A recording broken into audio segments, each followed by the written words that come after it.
السلام علیکم ورحمۃ اللہ وبرکاتہ۔ کتاب تاریخ اسلام سے ہم پچھلے کئی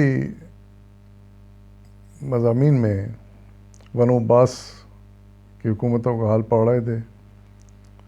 ہم نے پڑھا کہ آخری مضبوط خلیفہ جو تھے بنو عباس کے، وہ متوکل تھے، اور ان کے دور تک سلطنت عباسیہ بڑی مضبوط تھی، پوری دنیا میں اس کی دھاک بیٹھی ہوئی تھی، بہت ترقی کر رہی تھی، اور بڑے اچھے حالات تھے اسلامی مملکت کے، اور دوسرے الفاظ میں اس وقت کی سپر پاور بن گئی تھی، جیسا کہ ہم نے پہلے بھی پڑھا۔ لیکن متوکل کے انتقال کے بعد جو بعد میں خلیفہ ہوئے وہ انہی کے خاندان سے تھے، ظاہر عباسی خاندان سے تھے، لیکن وہ حکومت کو اچھی طرح نہیں چلا سکے، اور آہستہ آہستہ اس کی بنیادیں کھوکھلی ہو گئیں۔ پچھلے قسط میں ہم نے معتمد کا حال پڑھا تھا، جو کہ ایک کمزور خلیفہ تھا۔ اس کے بعد اور بھی کچھ خلیفہ آئے، وہ بھی کچھ قابل ثابت نہیں ہو سکے، مضبوط نہیں کر سکے اسلامی مملکت کو۔ ان کا احوال بھی کچھ پڑھ لیتے ہیں، اور اس طرح سے ہمیں معلوم ہو جائے گا کہ آخر تک، اختتام تک کیا حالات تھے بنو عباس کے۔ معتمد کے بعد مقتصد اور مکتفی خلیفہ بنے، اور پھر مقتدر آخر میں، جن کی خلافت 295 ہجری سے 320 ہجری تک 25 سال قائم رہی۔ لیکن اس عرصہ دراز میں انہوں نے کوئی قدم سلطنت کی بہتری کے لیے نہ اٹھایا، سارا وقت عیش پرستی میں ضائع کر دیا۔ اس کا نتیجہ یہ ہوا کہ امور سلطنت میں ابتری بڑھنے لگی۔ اندلس میں عبد الرحمن نے خلافت کا دعویٰ کر کے امیر المومنین کا لقب اختیار کیا۔ انہی دنوں میں جب یہ کمزور ہو رہی تھی حکومت بنو عباس کی، یہاں پر عرب میں اور شام اور عراق میں، اس وقت عبد الرحمن جو تھے، جو بنو امیہ کے، ہم پڑھ چکے ہیں ان کا حالات تفصیل سے، وہ گئے تھے اسپین میں، اور وہاں انہوں نے اپنی بنو امیہ کی حکومت قائم کر لی تھی، اور اسپین پر پورا قبضہ کر لیا تھا، بلکہ فرانس میں بھی پیش رفت کی تھی انہوں نے، اور انہوں نے پھر امیر المومنین کا لقب اختیار کیا۔ حالانکہ پہلے وہاں کے حاکم صرف امام کہلاتے تھے۔ افریقہ میں عبداللہ مہدی نے فاطمی حکومت کی بنیاد رکھی۔ بحرین میں قرمطیوں کا راج تھا۔ رومیوں نے بھی اب دوبارہ حملے شروع کر دیے اور سرحد کے مسلمانوں سے خراج وصول کیا۔ اب جب دیکھا کہ انہوں نے کہ اسلامی حکومت کمزور ہو گئی ہے، تو پھر انہوں نے پھر حملے شروع کیے، اور بجائے ٹیکس دینے کے اب انہوں نے مسلمانوں سے ٹیکس لینا شروع کر دیا۔ امام طبری رحمۃ اللہ علیہ مقتدر کے عہد کے بزرگ ترین عالموں میں سے امام جعفر محمد بن جریر تھے، جنہیں عموماً علامہ طبری رحمۃ اللہ علیہ کے نام سے یاد کیا جاتا ہے۔ غالباً اس نسبت سے آپ اس لیے کہ آپ طبرستان کے رہنے والے تھے۔ آپ کی لکھی ہوئی شرح آفاق تاریخ 302 ہجری تک کے واقعات پر مشتمل ہے، جس میں مقتدر کا اوائل عہد بھی شامل ہے۔ تاریخی لحاظ سے یہ کتاب اس وقت بھی لاسانی ہے، کیونکہ پہلی 3 صدیوں میں مسلمان کے عروج و زوال کی داستان اور اس زمانے کے صحیح واقعات اس سے بہتر اور کہیں نہیں ملتے۔ ظاہر ہے اسی زمانے میں یہ تاریخ لکھی گئی تھی، تو بہت بڑی مستند تاریخ تھی۔ تاریخ کے علاوہ آپ نے کلام اللہ کی تفسیر بھی لکھی۔ آپ کا انتقال 310 ہجری میں ہوا، علامہ طبری کا۔ امیر الامراء مقتدر کے بعد 1.5 سال تک اس کا بھائی قاہر حکمران رہا، اور پھر مقتدر کا بیٹا راضی حکمران ہوا، جس کی حکومت 7 سال قائم رہی۔ اس نے اپنے عہد میں ایک ایسی غلطی کی جس سے خلیفہ کا رہا سہا اقتدار بھی ختم ہو گیا۔ ملکی شورشوں اور خود مختار حکومتوں کے قیام کے باعث خزانہ خالی ہو چکا تھا۔ اس پر تورا یہ کہ والیوں اور عالموں نے خراج بھیجنا بھی بند کر دیا تھا۔ حکام اکثر بددیانت تھے، وزراء صورتحال پر قابو نہ پا سکے۔ مجبوراً خلیفہ نے محمد بن رائق والی بصرہ کو بلا کر تمام صوبوں کا دفتر خراج اس کے سپرد کر دیا اور اسے امیر الامراء کا عہدہ دے دیا۔ اب وزارت اور خلافت دونوں کا خاتمہ ہو گیا اور ساری طاقت امیر الامراء کے ہاتھ میں آ گئی۔ اگرچہ یہ عہدہ محمد بن رائق کے لیے ہی ایجاد ہوا، لیکن اس کے بعد بھی جاری رہا۔ رازی کے بعد اس کا بھائی متقی تخت پر بیٹھا اور 333 ہجری تک 4 سال حکومت کی، لیکن امیر الامراء کے ہاتھ میں کٹ پتلی بنا رہا۔ آخر انہیں میں سے ایک کے ہاتھوں اندھا ہو کر معزول ہوا۔ خاندان بویہ یا ویالما، ویلم کا علاقہ بحر خزر کے ساحل پر واقع ہے۔ یہاں کے ایک رئیس بویہ نامی نے دولت ویالما کی بنیاد رکھی۔ اس کے 3 بیٹے تھے، علی، حسن اور احمد۔ انہوں نے ایران کے مخصوص حصوں کو فتح کر کے خود مختار حکومتیں قائم کر لیں اور خلیفہ کو اپنی کمزوری کے باعث ان کی خود مختاری تسلیم کرنی پڑی۔ احمد، جو سب سے چھوٹا تھا، عراق فتح کرنے کے بعد 334 ہجری میں بے دھڑک بغداد میں داخل ہو گیا۔ وہاں اس وقت مکتفی کی حکومت تھی، جو متقی کے بعد تخت خلافت پر متمکن ہوا تھا۔ اس نے بجائے مقابلے کے احمد کا استقبال کیا اور معزز الدولہ کا خطاب دے کر اسے امیر الامراء بنا دیا۔ حکومت کے باغ ڈور اب معزز الدولہ کے ہاتھ میں آ گئی، یہاں تک کہ سکہ اور خطبے میں بھی اس کا نام خلیفہ کے ساتھ شریک کر لیا گیا۔ بنی بویہ فرقہ شیعہ سے تعلق رکھتے تھے۔ انہوں نے اپنے دوران اقتدار میں شیعی عقائد کو رواج دینے کی پوری کوشش کی۔ بغداد میں چونکہ اکثریت سنیوں کی تھی، اس لیے وہاں بہت سی شورشیں ہوئیں اور کئی لوگ شہر چھوڑ کر چلے گئے۔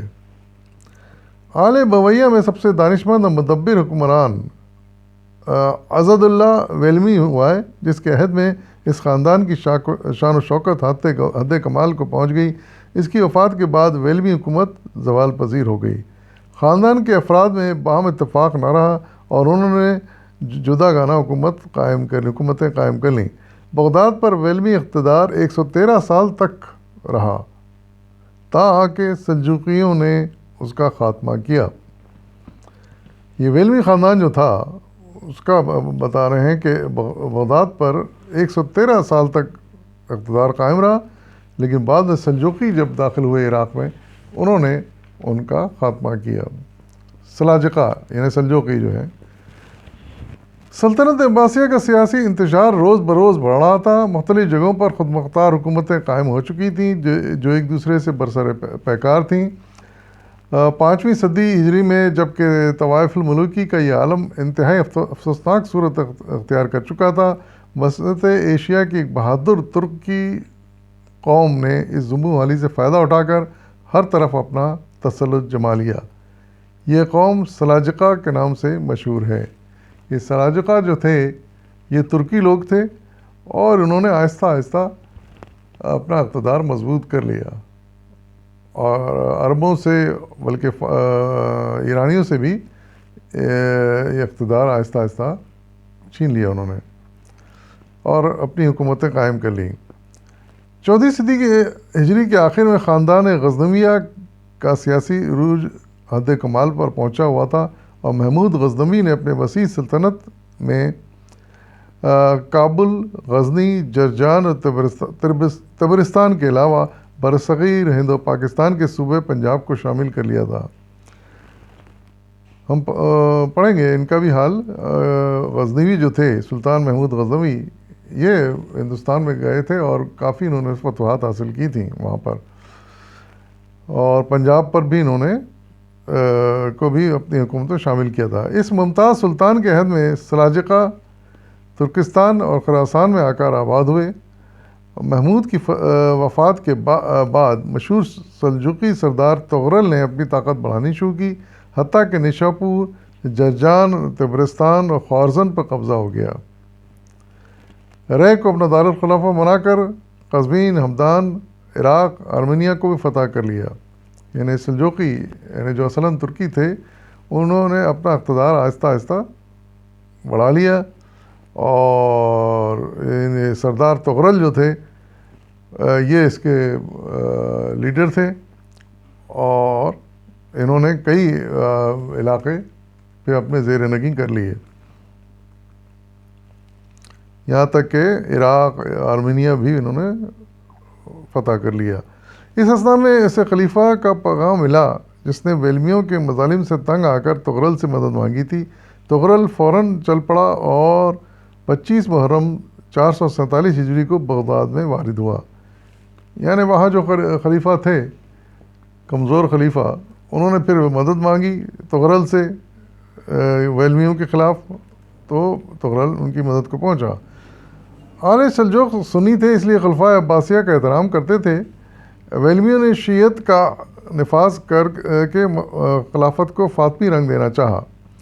اگر سلاجقہ ان کو بغداد سے نہ نکالتے تو مصر کی فاطمی حکومت جو دور دراز تک پھیلی ہوئی تھی بغداد پر بھی حاوی ہو جاتی۔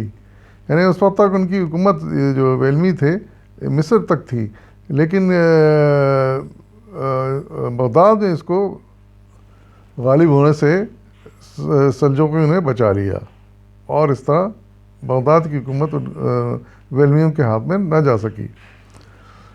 سلاجقہ کے ظہور کی یہ اہمیت ہے کہ انہوں نے خلفائے عباسیہ کو ویلمیوں کے تغلب سے رہا کر کے ان کی عزت و احترام کو دوبارہ قائم کیا۔ یعنی عباسی خلیفہ کمزور تھے لیکن باقی تھے ابھی بھی، تو ان کی مدد سلجوقیوں نے کی جو ترکی تھے، اور ان کی مدد کی وجہ سے ان کی